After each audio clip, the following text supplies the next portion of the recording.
जी से निवेदन करता हूं कि हम सभी का मार्गदर्शन करें। माननीय राष्ट्रीय अध्यक्ष जी, बोलिए भारत माता की।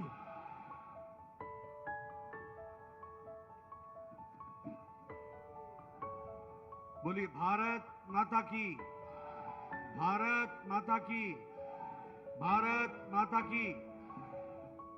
आज के इस विशाल जनसभा में मंच पर उपस्थित हमारे उत्तर प्रदेश के यशस्वी मुख्यमंत्री सम्मानीय योगी आदित्यनाथ जी, हमारे बहुत ही जुझारू और कर्मशील अध्यक्ष सम्मानीय भूपेंद्र सिंह चौधरी जी, हमारे यहाँ के क्लस्टर की इंचार्ज और भारत सरकार में मंत्री बहन अन्नपूर्णा देवी जी, हमारे प्रदेश के सह प्रभारी श्री सुनील भाई ओझा जी, हमारे अमरपाल मौर्य जी प्रदेश के महामंत्री, सुब्रत पाठक जी जो काशी क्षेत्र के प्रभारी भी हैं और महामंत्री भी हैं, महेश चंद्र शर्मा जी जो हमारे अध्यक्ष हैं, और हमारे सांसदगण वीरेंद्र जी, हमारे दिनेश जी निरुआ जी, हमारे दयाशंकर जी, बाकी मंत्रीगण,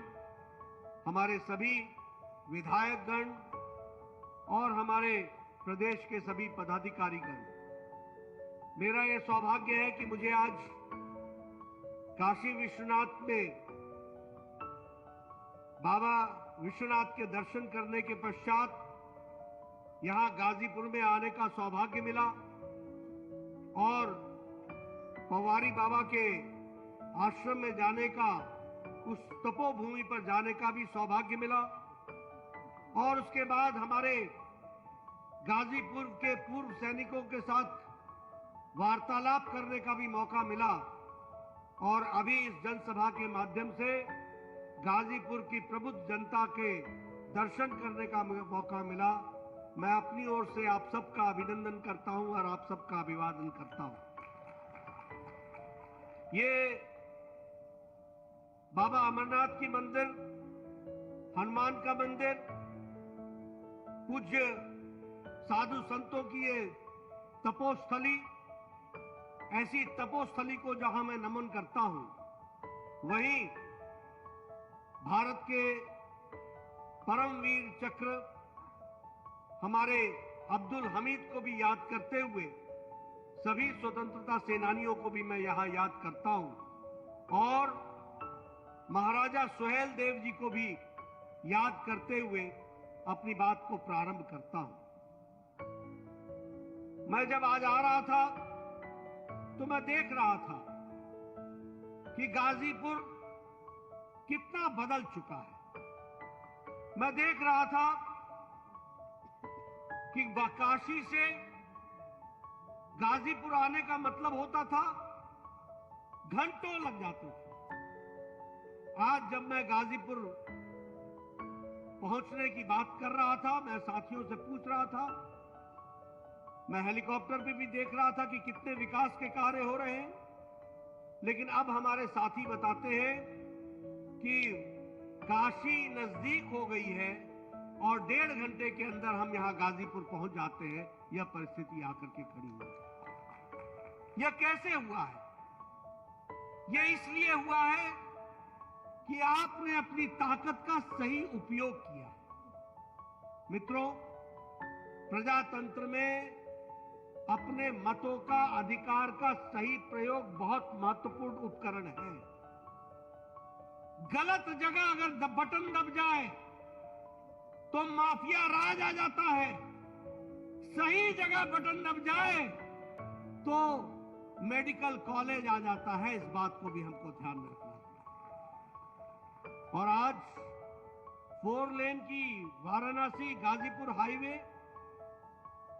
और उसी तरीके से विकास के नए नए आयाम, ये सब इसलिए संभव हुए हैं कि आपने दिल्ली के लिए भी, मोदी जी के लिए भी आपने सही बटन दबाया, और योगी जी के लिए भी आपने समय पर सही बटन दबाया।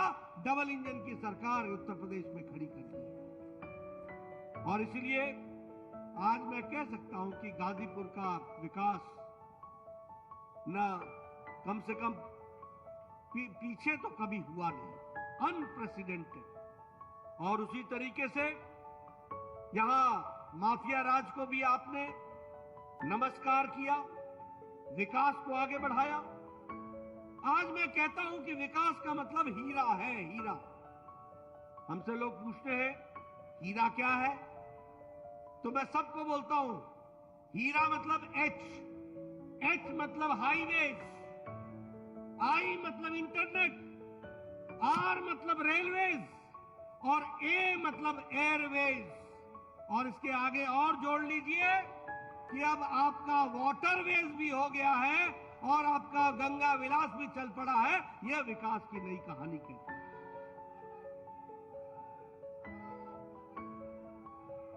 मित्रों,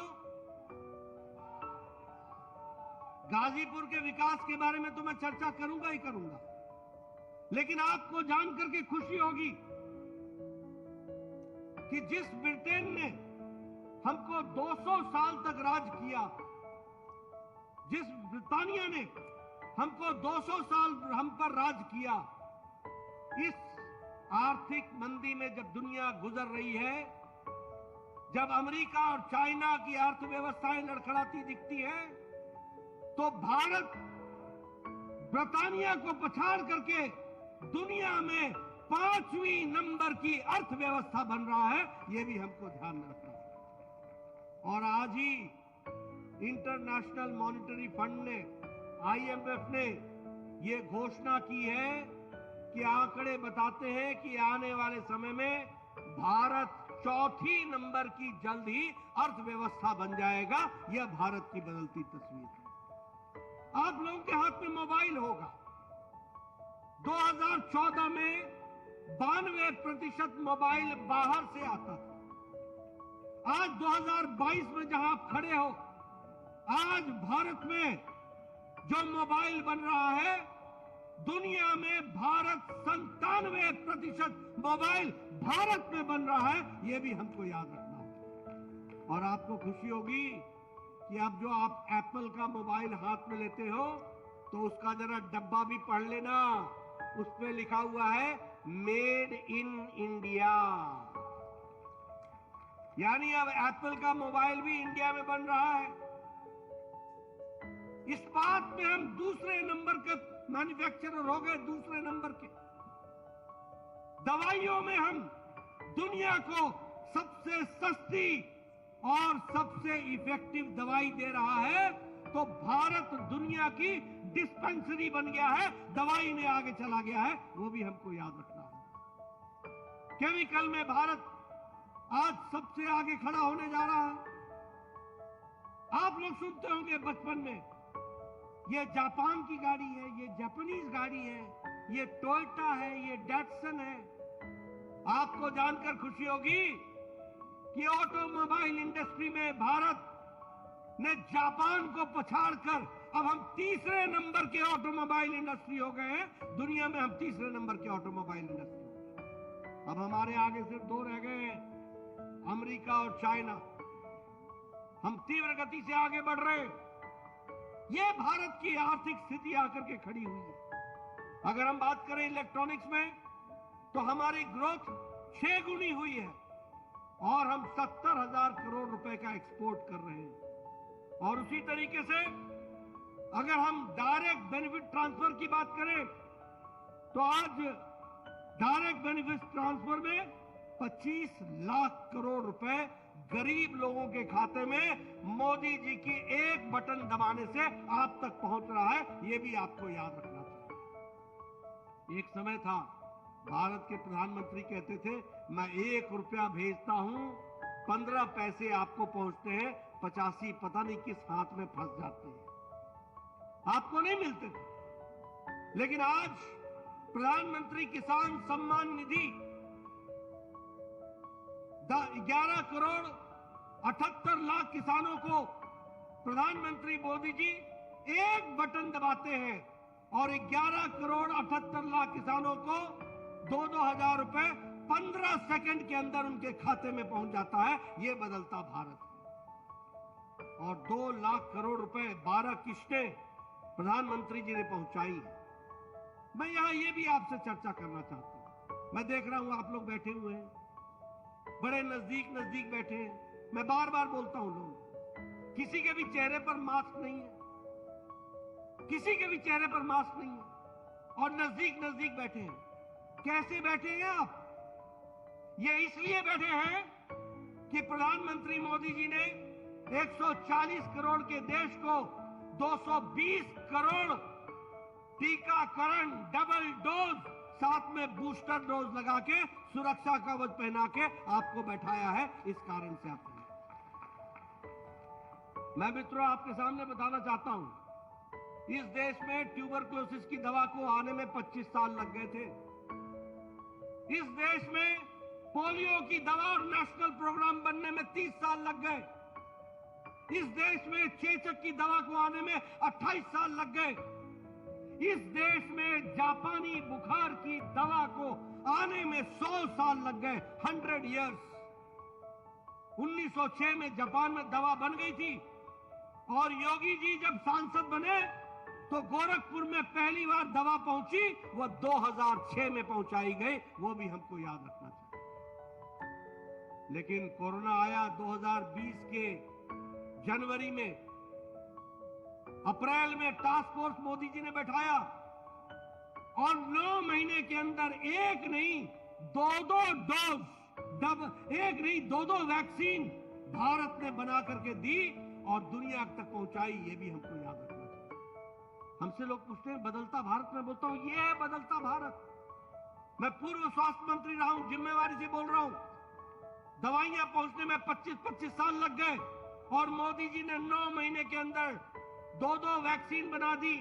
और आपको जानकर खुशी होगी कि अमेरिका में वैक्सीनेशन 76% हुआ है, यूरोप में वैक्सीनेशन 64% हुआ है, भारत में वैक्सीनेशन टीकाकरण 100% हो गया है, 100% हो गया है। ये भी हमको याद रखना। यानी वर्ल्ड्स लार्जेस्ट, दुनिया का सबसे बड़ा vaccination programme and world's fastest, दुनिया का सबसे तीव्र गति से होने वाला वैक्सीनेशन प्रोग्राम है तो वो भारत में है। ये भी हमको याद रखना चाहिए। आज वैक्सीन हमने 100 देशों को पहुंचा दी है। मोदी जी ने 50 देशों को वैक्सीन टीका मुफ्त पहुंचाया है। यानी भारत अब लेने वाला भारत नहीं है, अब भारत देने वाला भारत हो गया है। यह भी हमको याद रखना चाहिए। मैं यूक्रेन के युद्ध की बात करता हूं, मुझे बताओ, आप कहते हैं ना ये उंगली में कितनी ताकत है। ये उंगली में ये ताकत है कि सही जगह बटन दबता है तो क्या होता है और गलत जगह दबता है तो क्या होता है।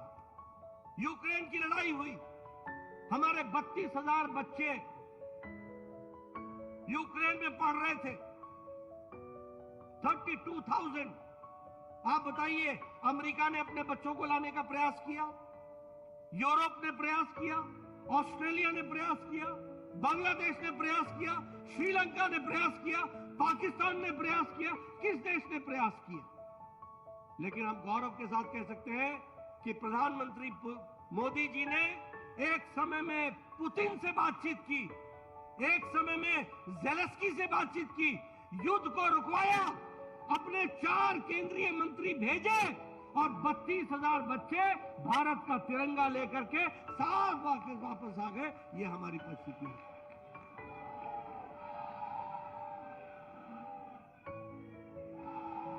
और आपको जानकर खुशी होगी कि दूसरे देश के बच्चे भी भारत का तिरंगा लेकर के वो भी तैर गए, वो भी कर गए। ये बदलता भारत है। और उसी तरीके से मैं बात करूं उत्तर प्रदेश की, तो आज मुझे खुशी है कि चाहे हाईवेज हो, चाहे रेलवेज हो, चाहे इंटरनेट हो, चाहे विकास की दृष्टि से कार्य हो, चाहे निवेश की बात हो, उत्तर प्रदेश छलांग लगाता हुआ योगी जी के नेतृत्व में आगे बढ़ रहा है। इस बात को भी हमको समझना चाहिए। अगर मोदी जी केंद्र से उत्तर प्रदेश को पैसा दे रहे हैं, मोदी जी पहले भी देते थे, अखिलेश के जमाने में भी हम पैसा देते थे, मैं ही स्वास्थ्य मंत्री था, ऊपर से हम पैसा डालते थे नीचे कटोरे में छेद था, कहीं और जाता था पैसा, कहीं और निकल जाता था, धरती पर नहीं लगता था। मुझे याद है, मैं एक वैक्सीनेशन प्रोग्राम के लिए आया था, उस समय के मुख्यमंत्री अखिलेश जी थे। मैंने उनसे कहा कि आपके यहाँ परसों से यह प्रोग्राम शुरू हो रहा है। न उनको मालूम था, न उनके स्वास्थ्य मंत्री को मालूम था। मैंने कहा भगवान ही बचाए उत्तर प्रदेश को, इतना बड़ा प्रदेश, 24 करोड़ का प्रदेश, और यहाँ के मुख्यमंत्री को ही नहीं मालूम है कि वैक्सीनेशन क्या है। और जब मैं आ जाता हूं तो मुझे आने से पहले योगी जी का फोन आता है कि आपकी दवाइयां पहुंच गई हैं, हमने व्यवस्था कर दी है, बच्चों को लग जाएगी और टीकाकरण हो जाएगा। इस तरीके की व्यवस्था। आप देखिए, खेल जगत की बात कीजिए, 30 स्पोर्ट्स के इंफ्रास्ट्रक्चर बन रहे हैं, 23 मल्टीपर्पज हॉल बन रहे हैं उत्तर प्रदेश की दृष्टि से, 9 एयरपोर्ट्स बन करके तैयार हो रहे हैं गति शक्ति के तहत।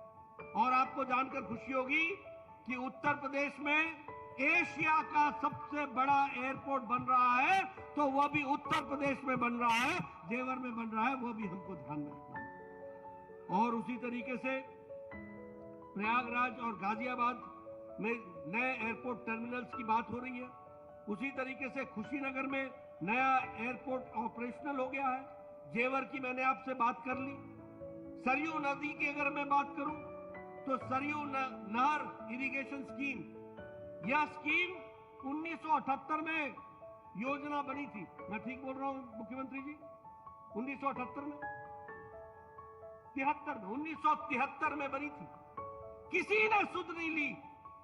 जब मोदी जी आए और योगी जी आए तो यह नहर चालू की गई, बना करके पूरी करके दी गई, वो भी हमको ध्यान में रखना होगा। और उसी तरीके से doubling of the railway line, वो भी चल रहा है।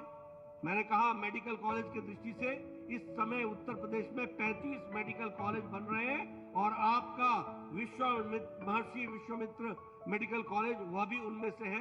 यह भी हमको ध्यान में रखना चाहिए। कभी सोचा था कि AIIMS, All India Institute of Medical Sciences आएगा? आज गोरखपुर में All India Institute of Medical Sciences आ गया। कभी सोचा था कि पीजीआई का एनहांसमेंट होगा? आज वो भी हो गया। कभी सोचा था कि इंफ्रास्ट्रक्चर की दृष्टि से वाराणसी में एम्स के बराबर की सुविधा बीएचयू भी खड़ी की जाएगी? मैं ही स्वास्थ्य मंत्री था, मुझे खुशी हो रही है कि एम्स के स्टैंडर्ड के अनुसार बीएचयू में भी व्यवस्था की गई है, उसको भी आगे बढ़ाने का काम किया गया है। अगर हम उत्तर प्रदेश के एक्सप्रेसवे की बात करें तो 13 एक्सप्रेसवे सिर्फ उत्तर प्रदेश में बन रहे, 13 एक ही प्रदेश में 13, और 3200 किलोमीटर उसमें पूरा हो रही है। उसी तरीके से अभी पूर्वांचल में 340 किलोमीटर का पूर्वांचल एक्सप्रेसवे बना। उसी तरीके से 296 किलोमीटर का बुंदेलखंड एक्सप्रेसवे बना।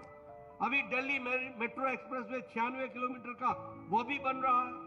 Gorakhpur link expressway, Ganga expressway, Lucknow Kanpur expressway, Ghaziabad Kanpur expressway, Gorakhpur Siliguri expressway, Delhi Saharanpur Dehradun expressway, Ghazipur Ballia और माझी ग्रेट एक्सप्रेसवे, ये सारे एक्सप्रेसवेज आज उत्तर प्रदेश में कहे जा रहे हैं। आप बताइए, आज से 10 साल पहले ऐसे कोई नेता किसी पार्टी का ऐसे एक्सप्रेसवे का नाम ले सकता था क्या?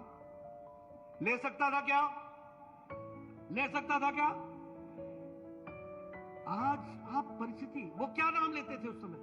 उस समय यही कहते थे कि यहां अपहरण हो गया, यहां गुंडागर्दी हो गई, यहां जमीन हथिया लिया गया। यही होता था कि नहीं होता था? आजकल इस माफिया का राज है, आजकल इस माफिया का राज है। ये विकास की कहानी, आम व्यक्तियों को राहत देने का काम, ये काम किया है तो भारतीय जनता पार्टी ने किया है। मोदी जी के नेतृत्व ने नई राजनीति को जन्म दिया है और योगी जी ने अक्षरशः उसको धरती पर लागू करने का काम किया है। इस बात को हमको समझना है। ये देश की परिस्थिति आकर के खड़ी है। मैं बहुत सी बातें आपके साथ चर्चा कर सकता हूं जहां तक विकास की कहानी है, लेकिन हाँ, मैं एक बात आपको जरूर कहना चाहूंगा। आज यहां हमारे लोग गांव से आकर के बैठे हैं। आज गांव की तस्वीर भी बदली है। गरीब गांव, वंचित, पीड़ित, शोषित, दलित, इनकी अगर किसी ने चिंता की है तो वह चिंता प्रधानमंत्री गरीब कल्याण अन्न योजना ने की है। आज 80 करोड़ की जनता को 5 किलो गेहूं या 5 किलो चावल, और उत्तर प्रदेश उसमें अपनी तरफ से जोड़ करके आगे बढ़ा रहा है। गरीब को कभी भूखा न सोना पड़े, इसकी व्यवस्था की गई है। नतीजा क्या निकला है? नतीजा ये निकला है कि भारत की अति गरीबी अब 1% से भी कम रह गई है। यह इंटरनेशनल मॉनिटरी फंड बोलता है। उज्ज्वला योजना, उजाला योजना, सौभाग्य योजना, आपके उत्तर प्रदेश में मैं आया करता था, गांव में लाइट नहीं होती थी, लोग वो सोलर एनर्जी का बल्ब लेकर के मेरे आगे आगे चलते थे, लालटेन लेकर के चलते थे। आज आप क्या 24x7 24 घंटे 12 महीने, बोलिए बिजली पहुंची है कि नहीं पहुंची है? पहुंची है कि नहीं पहुंची है? सबको बिजली मिल रही है कि नहीं मिल रही है?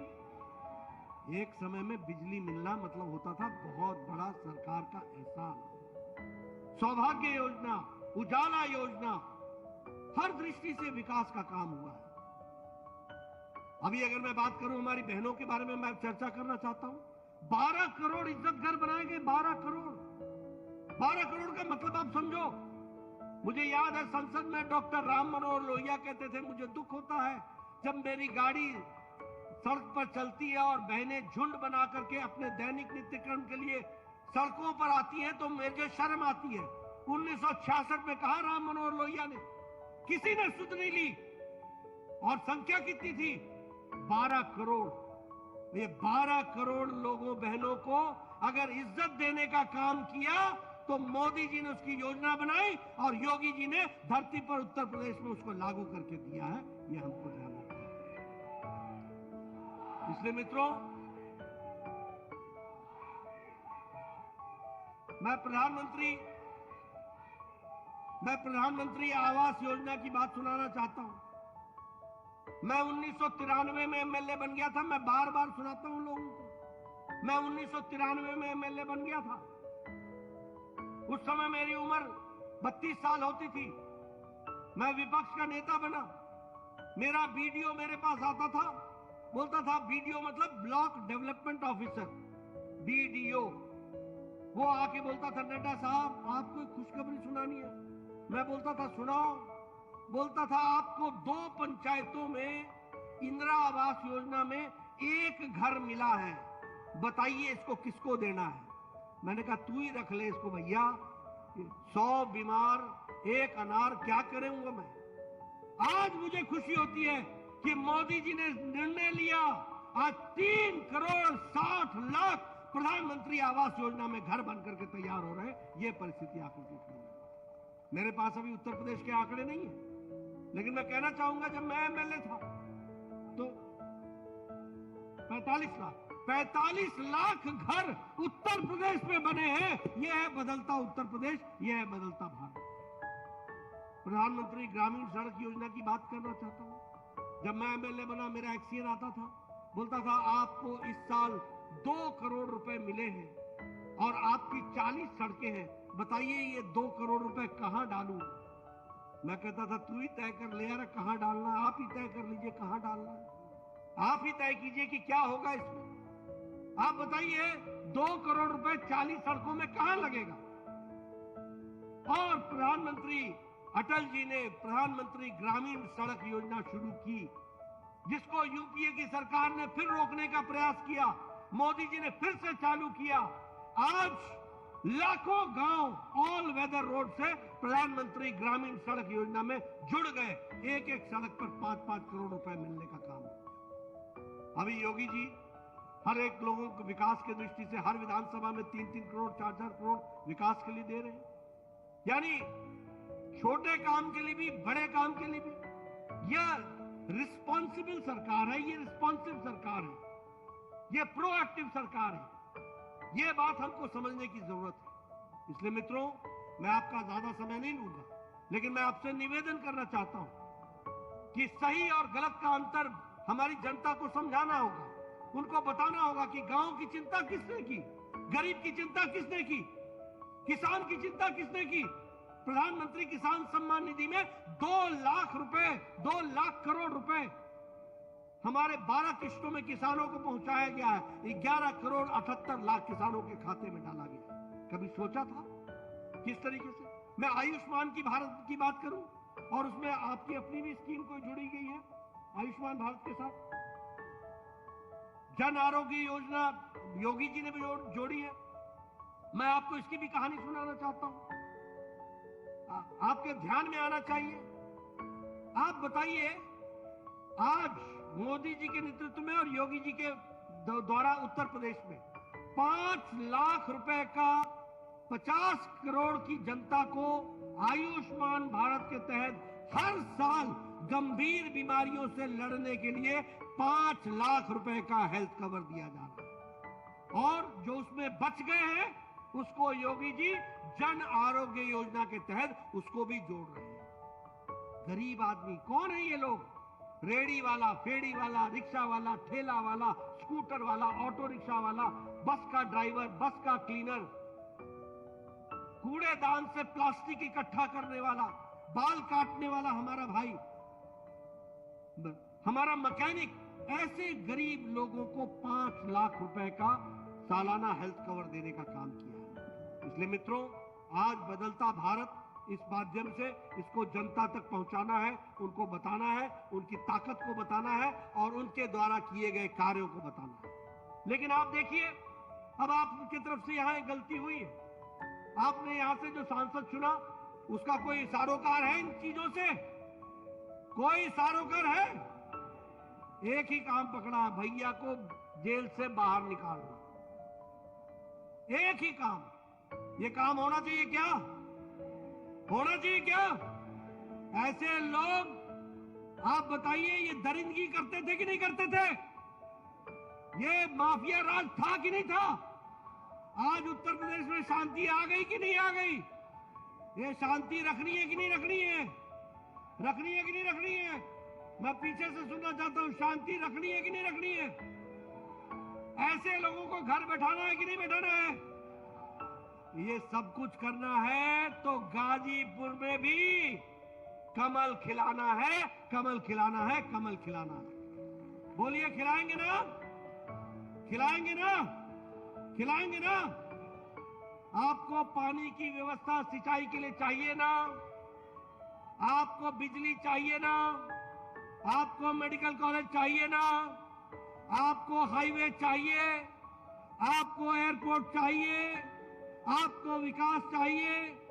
आपको माफिया राज से छुट्टी होनी चाहिए हमेशा के लिए? ये सब होना चाहिए तो गाजीपुर में भी कमल खिलना चाहिए, कमल खिलना चाहिए, कमल खिलना चाहिए। बहुत बहुत धन्यवाद। बहुत बहुत धन्यवाद माननीय राष्ट्रीय अध्यक्ष जी।